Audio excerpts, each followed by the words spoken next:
한 주간 지내면서 마음이 참 복잡했습니다. 뭐 때문에 마음이 복잡했을까요? 교회 때문에 마음이 복잡한 게 아니라 세상이 돌아가는 것 때문에 마음이 참 복잡했습니다.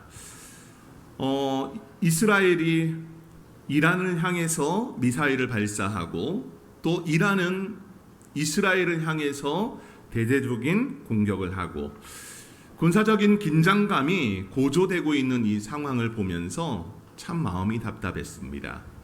근데 이 답답함은 국제 정세 때문만은 아니었어요. 국내적인 정치 상황도 비슷했습니다. 새로운 정부가 출범한 지 이제 10일의 시간이 지났는데 이 10일의 시간을 보내면서 인사 논란의 부분 어땠습니까? 참 이런 부분들을 보면은 여러 실망감이 우리에게 있어요. 뭐 지지를 하는 분이든 지지하지 않는 분이든 이런 실망감의 부분은 똑같았을 겁니다.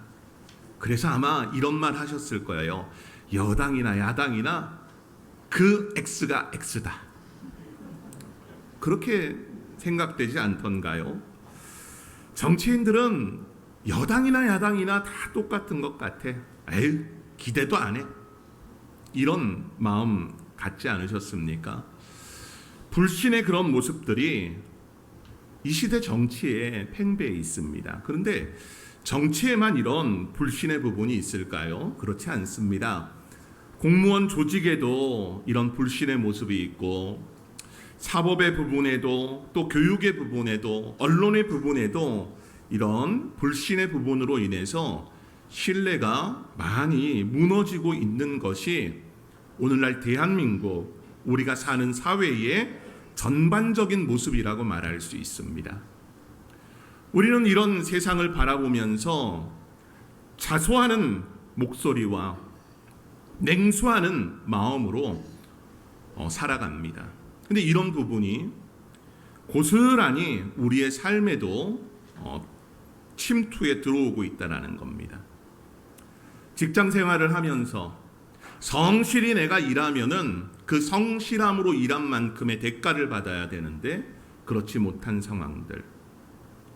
나는 열심히 회사를 통해서 일했는데 나는 진급이 안 되고 줄 잘 선 사람이 진급이 되는 것을 보면서 이런 신뢰의 부분은 깨지고 있는 상황입니다. 자영업을 하시는 분들은 어떻습니까? 또 학원을 운영하시는 분들은 어떻습니까?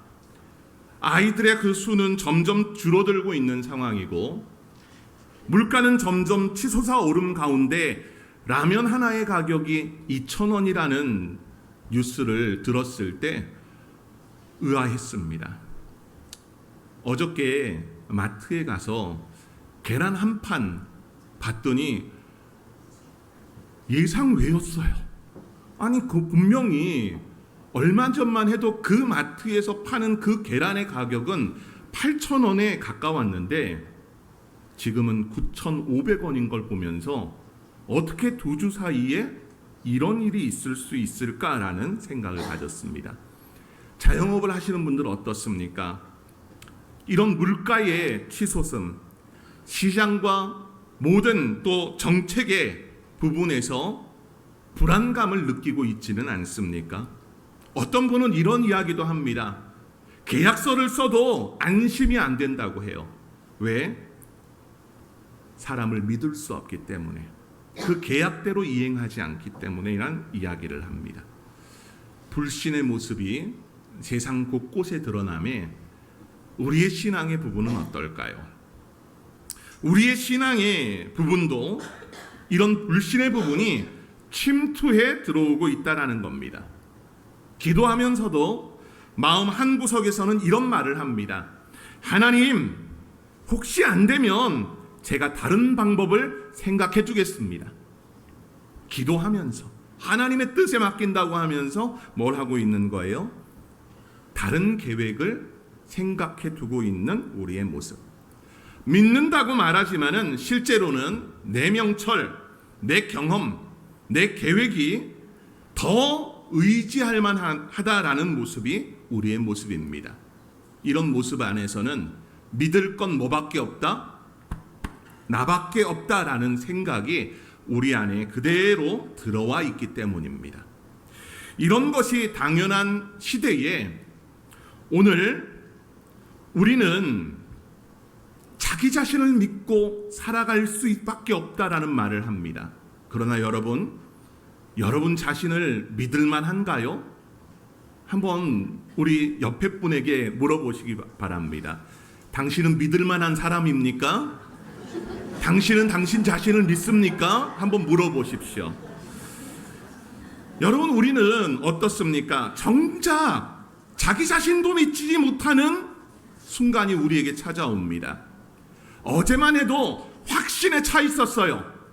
하지만 오늘이 되면은 그 확신이 두려움으로 바뀌어버립니다. 아니, 어제만 해도 자신감이 넘치게 살았습니다. 그런데 그 자신감이 오늘은 후회가 되고 두려움이 되어버리는 우리 자신을 발견합니다. 나는 왜 이렇게 흔들릴까? 나는 왜 이렇게 약할까? 이런 마음의 생각의 부분 없습니까? 정작 그렇다 한다면 우리는 누구를 믿고 누구를 의지해야 하는가? 오늘 성경은 딱 한 문장으로 이야기합니다. 하나님을 신뢰하라.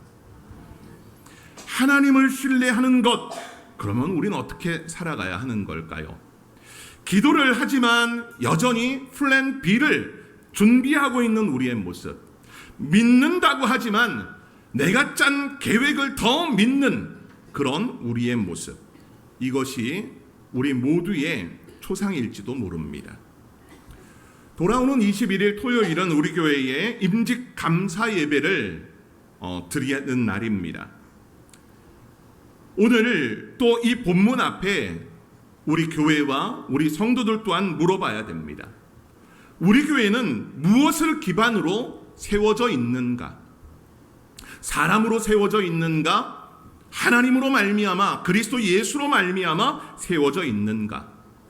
그렇단다면 누구를 진짜 신뢰하고 믿을 것인가? 그것은 사람도 아니고 제도도 아니고 심지어 나 자신도 아니라는 것입니다. 우리가 신뢰해야 되는 것, 우리는 하나님을 조건부로 신뢰합니다. 그런 경향이 굉장히 강해요. 하지만 하나님을 전심으로 신뢰하며 살아간다라는 것이 무엇인지 오늘 잠언 3장 5절서부터 8절까지의 그 말씀을 통해 이 질문에 대한 답을 잘 헤아려 가는 은혜가 우리 성도 모두에게 있기를 소망합니다. 흔들리는 세상 속에서 흔들리지 않는 반석 위에 서는 법, 그 반석은 어떤 개념이나 원리가 아니라 바로 예수 그리스도시다라는 겁니다. 그런 부분에서 세 가지 부분을 우리는 함께 볼 거예요. 하나님을 신뢰하는 자세 세 가지의 부분을 볼 테인데 이 세 가지 부분을 여러분들이 가슴에 잘 새겨놓고 또 그 하나님을 온전히 신뢰함으로 살아가는 은혜가 모든 성도 여러분들에게 있기를 소망합니다. 자, 그러면 우리가 첫 번째 함께 따라해 보시길 원합니다. 전심으로 여호와를 신뢰하라. 이것이 첫 번째의 것입니다. 전심으로 여호와를 신뢰하라. 본문인 5절 말씀인데요. 전심으로 여호와를 신뢰한다는 것은 그저 마음을 좀 더 쓰라라는 그런 권면의 부분이 아닙니다. 야, 좀 더 마음 좀 써, 이런 부분이 아니라는 거예요. 당시의 이스라엘 사회는 근동 문화의 한 복판에 서 있었습니다. 다신론과 인간 지혜 중심의 그런 세계관이 굉장히 판을 치면서 도전하고 있는 그런 상황이었습니다. 그런 상황 가운데 이스라엘은 매우 불확실성으로 살아갈 수밖에 없었습니다. 그 불확실성의 부분을 두 가지의 부분으로 볼 수 있어요. 외교의 부분. 먼저 이 외교의 부분을 본다면 이스라엘은 주변 국가들과 사이에서 균형을 이뤄야 됐습니다.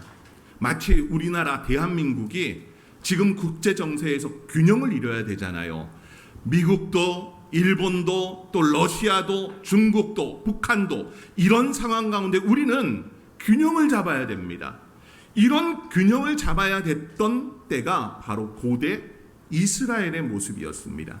북쪽으로는 아람이, 또 동쪽으로는 암몬이, 남쪽으로는 애굽이, 서쪽으로는 블레셋이 자리함 가운데 끊임없이 크고 강한 나라들로 이런 생존을 겨뤄야 되는 그런 상황 속에 놓여져 있었습니다.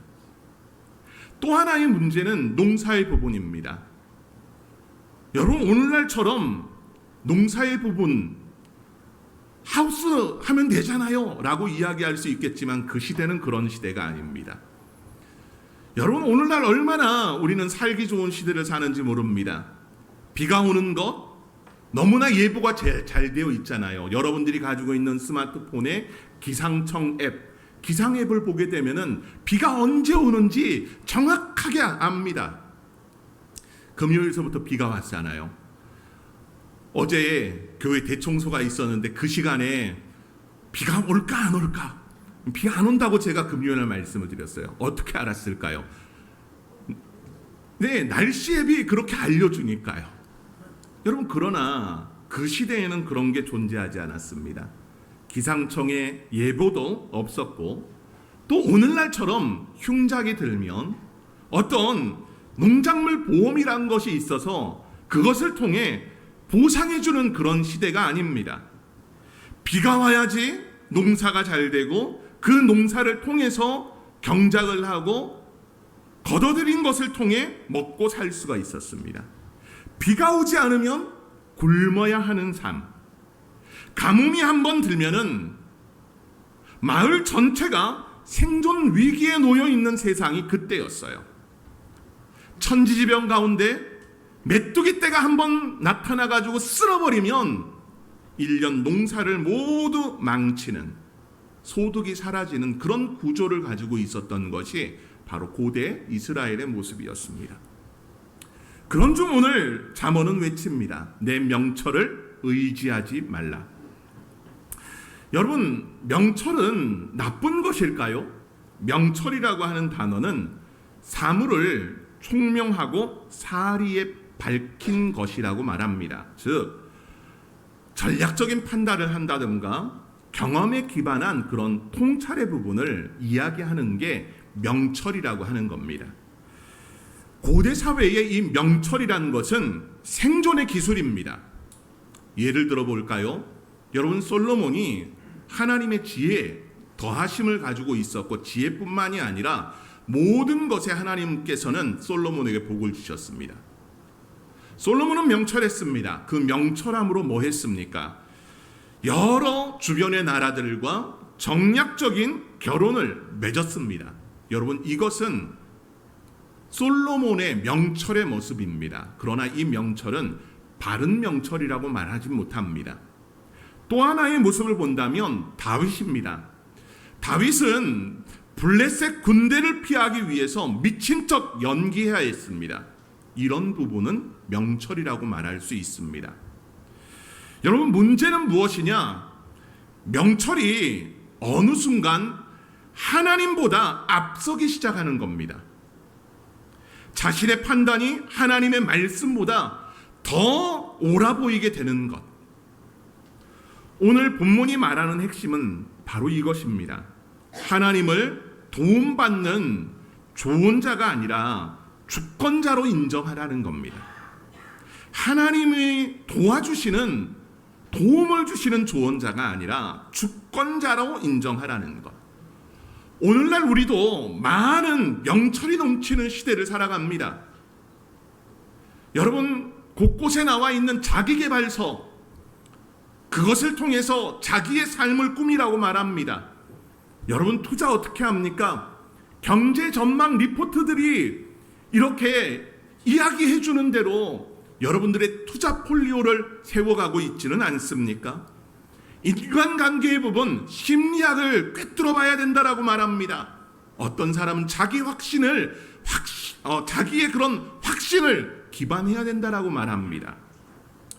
중요한 결정을 내리는 것이 여러분 이런 것들이 되고 있지는 않습니까?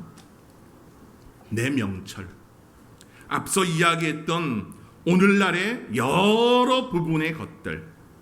하지만 성경은 분명히 우리에게 경고하고 있는 것이 바로 이것입니다. 잠언 14장 12절 말씀을 보면 어떤 사람은 어떤 길은 사람이 보기에 필경 바르게 보입니다. 하지만 필경 그 길은 어떤 길이다? 사망의 길이라고 말합니다. 명철이 하나님보다 더 신뢰를 받을 때 그것은 파괴적인 것이 되는 겁니다. 성도 여러분들, 여러분들이 경험했던 많은 것들, 또한 여러분들이 이제까지 쌓아놨던 스펙이나 자격증, 또 여러분들만이 알고 있는 이런 정보들, 이 모든 것들 위에 신뢰가 쌓여 있습니다. 우리는 기도하면서 실제로 플랜 B를 준비하는 사람들입니다. 하나님을 믿는다고 말하면서도 우리의 한 구석에서는 여전히 계산대로 되기를 기대하고 있는 게 여러분의 모습은 아닙니까? 여러분, 그러나 성경은 우리에게 분명하게 말합니다. 계획의 모든 부분이 사람이 할지라도 그 일을 이루시는 분은 누구십니까? 하나님이시라고 말합니다. 여러분, 우리는 나의 명철보다는 하나님의 마음을 더 신뢰하는, 전심으로 여호와를 신뢰하는 믿음의 성도들 되기를 소망합니다.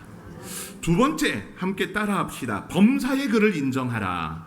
범사의 글을 인정하라. 이 말씀은 6절 말씀에 나옵니다. 너는 범사의 글을 인정하라. 그리하면 내 길을 지도하시리라 라고 말씀을 합니다. 여기 인정이라고 하는 단어는 이 히브리어로 야다라고 하는 단어인데, 이 야다는 알다라고 하는 뜻을 가지고 있습니다. 이 알다라고 하는 뜻은 그저 우리가 아는 것, 나 그거 알아가 아니라 깊이 있게 아는 것을 이야기합니다. 그래서 인정하다라는 것 또한 그저 말로써 인정하는 것이 아니라 여러분의 삶의 모든 부분에서 하나님을 주인 삼는 태도, 하나님을 인정하고 하나님을 따르는 태도를 말하는 단어가 바로 인정하다라고 하는 단어입니다. 여러분, 당시에 이스라엘은 가나안 땅에 정착했습니다. 가나안 땅에 정착을 하면서 그들은 하나님을 예배하는 백성으로 살아갑니다. 그런데 문제가 발생해요. 여호수아 서까지의 모습을 보면은 하나님의 인도하심 가운데 하나님을 예배합니다. 그러나 사사기 시대를 들어가게 되면은 굉장히 빠르게 하나님을 잊어버리는 백성으로 변해가고 있다라는 겁니다. 왜일까요? 왜 그들은 하나님을 예배하는 백성에서 굉장히 빠르게 하나님을 잊어버리는 백성으로 살아갈까요? 그것은 영향력 때문입니다. 어떤 영향력입니까? 바로 가나안의 문화의 영향, 바알과 아세라의 그런 풍요신앙의 영향, 이방 문화에 굉장히 그들의 논리적인 체계로 인한 영향력. 이스라엘 백성들이 가졌던 마음은 이겁니다. 하나님도 좋지만 세상에 있는 여러 가지 실용적인 것들이 또한 좋다라고 여기는 겁니다. 두 마음이 그들 안에 살아가는 겁니다. 두 마음이. 안식일에는 하나님을 예배하지만 평일에는 자신이 주인 되는 삶을 살아가는 것, 바로 범사에 하나님을 인정하지 않는 삶 아닙니까? 그들이 딱 그랬습니다. 안식일에는 하나님을 예배하지만 안식일이 지나면 하나님과 상관없이 살아가는 것. 여러분, 하나님은 이스라엘 백성이 광야 생활을 할 때 그 길을 인도해 주셨습니다. 그 길을 인도하실 때 하나님은 오늘 어디로 갈지만 이야기하시지 내일, 다음 주, 다음 달에 관한 계획이 있었을까요? 하나님은 계획이 계셨지만 그 계획 속에서 오늘을 보여주십니다. 매일 아침 일어나서 구름 기둥이 움직이는 방향을 보기 전에는 아무것도 결정하지 못합니다. 왜냐하면 하나님의 인도 없이는 한 걸음도 걸어갈 수 없기 때문입니다. 여러분, 하나님은 단지 영적인 영역에서 머물지 않기를 원하십니다. 여러분들의 일터, 여러분들의 소비의 습관, 여러분들의 여러 사람과의 관계, 여러분들의 전체성 모든 곳에 주인이 되기를 원하십니다. 우리는 오늘도 주일이어서 예배의 자리에 나와 있지만 이 예배가 마쳐지고 여러분 각자의 자리로 돌아가는 순간 여러분들은 직장인으로, 여러분들은 부모로, 여러분들은 사회의 한 구성원으로 살아갑니다. 그 이야기는 예배의 자리에서는 하나님을 인정하지만 삶의 자리에서는 내 명철을 의지하고 내 뜻을 따라 살아가려고 하는 모습을 가지고 있다라는 겁니다. 여러분의 본질적 모습은 바뀌어가지고 있지는 않습니까? 여러분은 어느 곳에 있든지 하나님과 함께하는 사람으로 하나님을 예배하는 자가 되어야 되지만 주일만 신앙인으로 살아가고 있지는 않은지요. 여러분, 우리는 이제 돌아오는 토요일 임직을 하게 됩니다. 임직은 예배 시간만 신실한 사람을 세우는 것이 아닙니다. 일상의 모든 순간에 하나님을 인정하는 사람을 세우는 시간입니다. 그래서 그 시간을 통해서 공동체가 길을 잃지 않고 하나님의 인도를 따라 나가는 교회, 매 순간 주인 되심을 인정하는 교회가 되어야 합니다. 성도 여러분들, 범사에 그를 인정하는, 하나님을 인정하는 시간을 살아가는 성도 되기를 원합니다. 자, 세 번째 따라합시다. 여호와를 경외하라. 여호와를 경외하라. 이 말씀은 7절에 나오는 말씀입니다. 여호와를 경외하며 악을 떠날지어다 라고 말합니다. 고대 사회에서는 지혜라는 것은 생존의 핵심적인 부분입니다. 그래서 지도자의 위치에 있을수록 스스로를 지혜롭다라고 여기는 문화가 고대 사회에는 팽배해 있었습니다. 높은 위치에 있으면 그 사람은 똑똑하고 지혜로운 사람처럼 보입니다. 근데 높은 위치에 있는 사람들은 어떨까요? 자기를 낮춤의 모습이 없었습니다. 하지만 성경은 그 반대의 태도를 이야기합니다. 너가 지혜롭다라고 생각할수록 하나님 앞에서 낮아지라는 겁니다. 여호와를 경외한다라는 것, 경외라고 하는 것은 단지 두렵다는 것을 말하는 것이 아닙니다. 하나님의 크심 앞에 내 작음을 인정하는 자세가 경외하는 겁니다. 우리 성도 여러분들은 하나님을 경외하십니까? 우리 모든 성도들이 하나님을 경외함으로 하나님 앞에서 우리의 작음을 인정하며 나가는 믿음의 성도들 되길 원합니다. 하나님을 경외하며 뭐라고 합니까? 악을 떠나라 라고 말합니다. 하나님을 경외하는 것은 악을 떠날 용기를 줍니다. 왜 그럴까요? 하나님을 경외한다라는 것은 우리가 이제 죄의 그 본질 앞에 있지 않음을 말하는 것입니다. 죄인으로 살아가는 것이 아니라 하나님을 경외하는 자로 살아가는 겁니다. 그런데 여러분, 오늘날 악에서 떠날 용기를 우리 모두에게 줬지만 교회 안에 보게 되면 항상 이런 갈등 또 상처의 부분들은 흔적처럼 남아 있습니다. 말씀 앞에 경외함 없이 자기의 확신과 충돌되기 때문에 바로 그런 겁니다. 우리 성도 여러분들이 하나님의 말씀 앞에 무릎 꿇는 자세가 없다면 여러분들의 직분은 권력을 만들고 여러분들의 사역은 세상 사람들이 들어오지 못하도록 담을 쌓을 수밖에 없다라는 겁니다. 하나님을 경외하는 공동체는 하나님의 말씀 앞에 먼저 침묵합니다. 더 이상 토를 달지 않습니다. 하나님을 경외하는 자들은 기도하고 하나님의 말씀에 순복, 하나님의 말씀에 순종하며 살아갑니다. 그런데 우리는 어떨까요?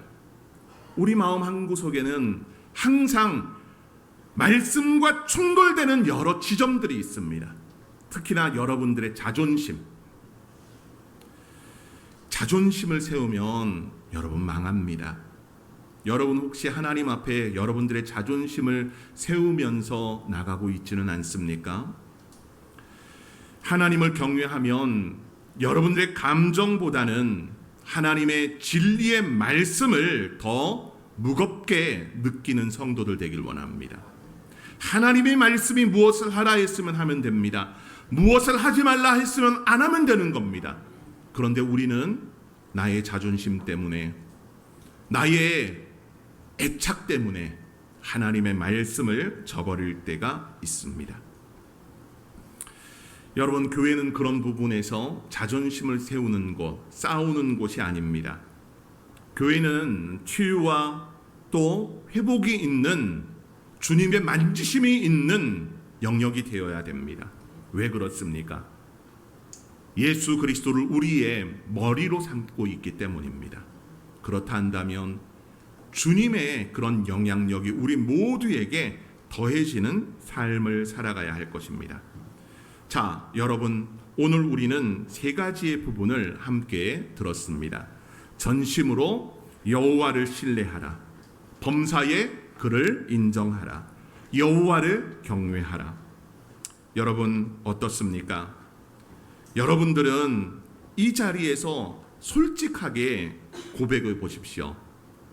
전심으로 하나님을 신뢰하고 범사에 하나님을 인정하고 스스로 지혜롭지 않고 하나님을 경외하는 삶을 살아갑니까? 죄송하지만 우리는 그렇게 살 수 없는 사람입니다.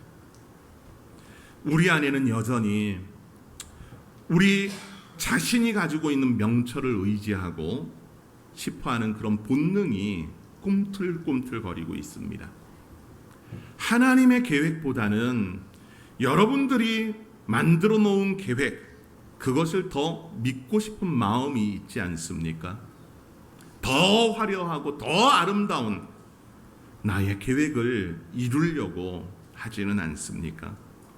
하나님 앞에 서기보다는 내가 옳다고 주장하고 싶은 자아가 솟구쳐 있지는 않습니까? 여러분, 우리는 그렇게 살 수 없는 존재라 말했습니다. 하지만 복음은 우리에게 말합니다. 우리가 하나님을 신뢰하지 못하기 때문에 예수님이 십자가에 달리셨다고 말합니다. 성도 여러분들, 예수님은 우리를 위해서 대신 십자가에 못 박히셨습니다. 십자가에서 그런 고뇌와 또 아픔과 상처를 참아내셨습니다. 죽음까지도 아버지의 뜻으로 받아들였습니다. 왜 예수님이 그렇게 했겠습니까? 하나님을 향한 신뢰, 인정함, 경외함, 이것이 바로 예수님께서 우리에게 보여주신 모습이기 때문입니다. 이런 완전한 하나님을 향한 신뢰를 보여주신 분이 예수님이십니다. 그러면 그것이 우리와 무슨 상관이 있겠습니까?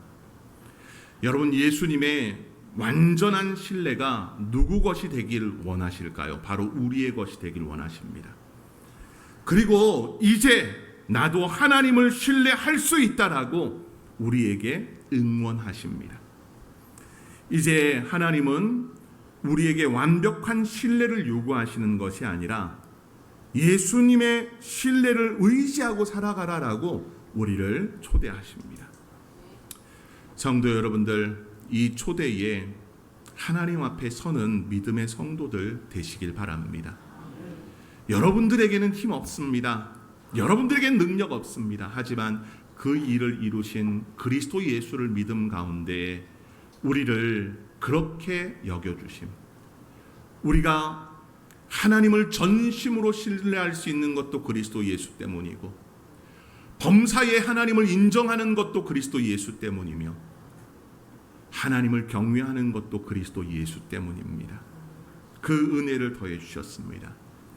이제 성도 여러분들, 그 길을 걸어가신 주님을 따름 가운데 신뢰의 자세를 갖는 믿음의 성도 되기를 원합니다. 그 신뢰가 변치 않고 끝까지 하나님을 붙듦 가운데 믿음의 성도의 자리에 늘 함께 하시는 주님, 영원한 길로 초청하시고 인도하시는 주님 앞에 여러분들의 믿음을 가지고 끝까지 나가는 역사가 우리 모든 성도 여러분들에게 있기를 간절히 소망합니다.